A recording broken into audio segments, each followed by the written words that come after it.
During FP1 at the Brazilian Grand Prix, Charles Leclerc discovered unexpected differences inside Lewis Hamilton's Ferrari setup, igniting a wave of rumors across the paddock. Both Ferrari drivers were struggling, but only Hamilton's car received specific upgrades and testing parts. Leclerc was left questioning whether he was driving with outdated equipment. With Ferrari already off the pace, any hint of unequal treatment between Hamilton and Leclerc risks fracturing trust just as the team prepares for a crucial development phase. But what Leclerc found wasn't sabotage, it was a sign of Ferrari adapting to Hamilton's style. And this change could reshape the future of the Scuderia heading into 2026. It started like any other FP1 in Brazil. Warm tarmac, packed grandstands, and two Ferraris rolling out onto Interlagos with an entire country watching. But what happened over the next hour wasn't routine. It wasn't normal. And it wasn't unnoticed. Because somewhere between turn 4 and the Pittsburgh Lane garage, Charles Leclerc realized something about Lewis Hamilton's car wasn't just different, it was revealing. On the surface, Ferrari's performance in that session was a disaster. P18 and P19. The SF25 looked unstable, overweight, and disconnected from the track. But underneath that poor result, a more subtle story was unfolding. Hamilton's telemetry told one story. Leclerc's, another. The cars were supposedly identical, but the behavior was not. And that's when Leclerc started asking questions. Not just about performance, but about fairness, adaptation, and priorities inside the team. The difference began with the paint. Flovis typically sprayed during early testing was applied on Hamilton's rear wing during the session, not Leclerc's. Then came a change in the rear suspension travel. Not visible on camera, but enough to shift balance and traction. It wasn't sabotage. It wasn't politics. It was something far more surgical. Ferrari was actively tailoring the SF25 to Hamilton's driving needs. Quietly. Precisely. And Leclerc, observant as ever, picked up on it immediately. This is what happens when one of the greatest drivers of all time walks into a new team. Hamilton wasn't just given a seat. He was handed a system, a philosophy, and a problem to solve. And that problem, how to tame Ferrari's unpredictable chassis, required experimentation. Hamilton brings over 2 decades of experience, built at Mercedes with exacting technical standards. He's used to a different feedback process, a different rhythm. And Ferrari is listening to him closely. Leclerc, understandably, saw the difference and wanted answers. Not out of ego, out of logic. Because when a team starts adapting part of the car to one driver's inputs, the other driver risks falling behind, not on talent, but on information. And in a championship where every 10th matters, that gap, no matter how unintended, becomes critical. But to Leclerc's credit, his reaction wasn't explosive. It was reflective. He knows that Hamilton's process may unlock answers he can also benefit from. Eventually. So what began as a troubling session in Brazil might end up becoming a turning point. Not a scandal. A recalibration. Hamilton is not dividing Ferrari, he's challenging it. And Leclerc's discovery wasn't betrayal. It was confirmation that Ferrari is finally evolving its development strategy with purpose. This wasn't a story of conflict. It was a moment of realization. That in this new Ferrari era, change is no longer optional. It's already happening from inside the cockpit. Ferrari arrived in Brazil under pressure. After a frustrating outing in Mexico, the team needed clarity and fast. Instead, FP1 handed them confusion. Hamilton finished 19th. Leclerc, 18th. Both drivers were struggling with rear-end instability, inconsistent power delivery, and unusually poor traction in low-speed corners. For a team with championship ambitions, this was more than a setup issue, it was a warning sign that the SF25 still has deep structural limitations. But what made this session different was how each driver responded. Leclerc, used to Ferrari's unpredictability, adapted in real time but lacked confidence on entry. Hamilton, meanwhile, pushed harder but the car pushed back. Telemetry showed erratic grip in Sector 2, with rear suspension bottoming out in multiple braking zones. Both cars were driving the same track, but their experiences inside the cockpit were worlds apart. And that difference wasn't random. Hamilton's setup diverged from Leclerc's in subtle but meaningful ways. He was testing a stiffer rear configuration, designed to stabilize the car through medium-speed sweepers. His car also featured adjusted damping and an experimental rear wing element with different load characteristics. These changes weren't publicized, but they were deliberate. Ferrari wasn't just chasing lap time. They were chasing Hamilton's comfort zone, his Mercedes-style platform. And that pursuit came with trade-offs. Leclerc noticed. And not just on the stopwatch. In a team debrief, he raised concerns about transparency, not suspicion, but structure. Why were the cars diverging in direction? Who was managing the test protocol? Was data being shared in both directions, or only from Hamilton outward? These aren't ego-driven questions. They're the questions of a top-tier driver who wants clarity, fairness, and control. Because at Ferrari, equality has always been a sensitive subject. The risk isn't favoritism, it's fragmentation.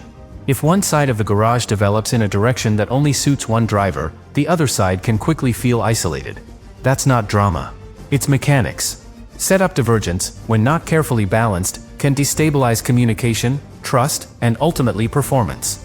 Ferrari has been here before, internal tension derailing seasons that once showed promise. This time, the stakes are even higher. Because they're building a team around one legend while trying to hold on to another. And this is where leadership matters. Hamilton, for all his quiet influence, is not forcing changes. He's inviting them. And Leclerc, rather than rejecting those changes, is interpreting them. That's the dynamic Ferrari must protect. Two elite drivers working toward the same target even if they get there through different routes. Because if they get it wrong, Ferrari risks losing more than points. They risk dividing the very core of their comeback project. Lewis Hamilton didn't join Ferrari to just drive a car, he came to reshape it. From his first simulator sessions in Maranello, it became clear his feedback was different. Methodical, layered, and structured with intent. Engineers quickly noticed the contrast. Where Leclerc asked for rotation and responsiveness, Hamilton wanted predictability, weight transfer control, and rear-end stability through deceleration zones. This wasn't just two driving styles, it was two philosophies. And Ferrari began adapting accordingly. The 2025 SF25 is still inherently a Charles' first car. Its sharp front end and aggressive turn-in behavior were born from years of development around Leclerc's instincts. But Hamilton's input has challenged that baseline. He's asking for more traction on corner exit, less rear unpredictability under throttle, a chassis that allows him to build rhythm over a race distance. These aren't aesthetic preferences, they're engineering targets. And to meet them, Ferrari has started to reprogram the car's DNA. The rear suspension geometry tested during FP1 was a direct result of Hamilton's internal debrief after Mexico. He highlighted rear compression irregularities and asked for a more progressive response over curbs. The new spec included altered damper rates and an experimental rear floor diffuser, both aimed at neutralizing load variation at high speed. It's not a one-session fix, but it signals a deeper shift. Ferrari is now willing to trial car solutions designed first for Hamilton's feel. This is how great drivers shape teams. They don't just drive fast, they drive development. And Hamilton, with over 2 decades of experience across 2 top-tier constructors, knows how to lead engineers toward the future, not just the next session. He doesn't make vague requests. He makes precise demands. I need more entry rotation at turn 8, but without sacrificing tire degradation by lap 14. It's that level of feedback that changes design philosophy, not just setup sheets.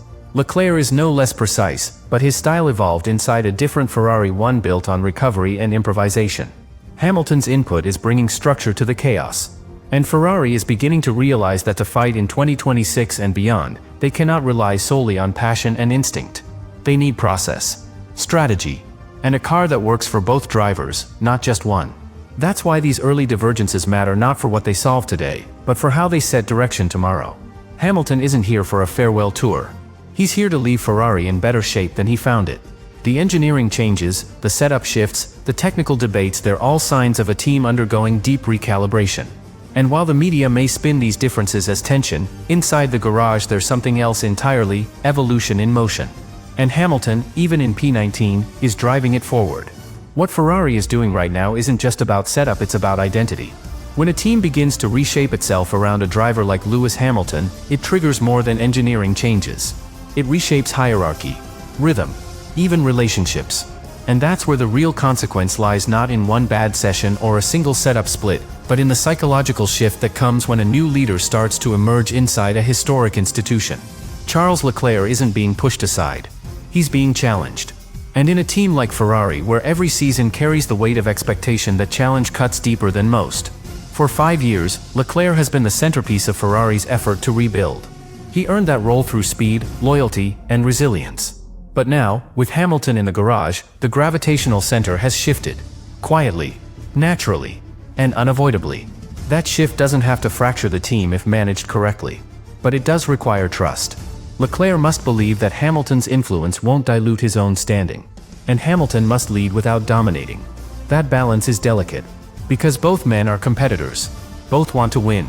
And both understand that internal clarity often decides external results. If Ferrari wants to contend in 2026, it must align not just car philosophy but emotional energy. What happened in FP1 was a perfect case study of that balance being tested.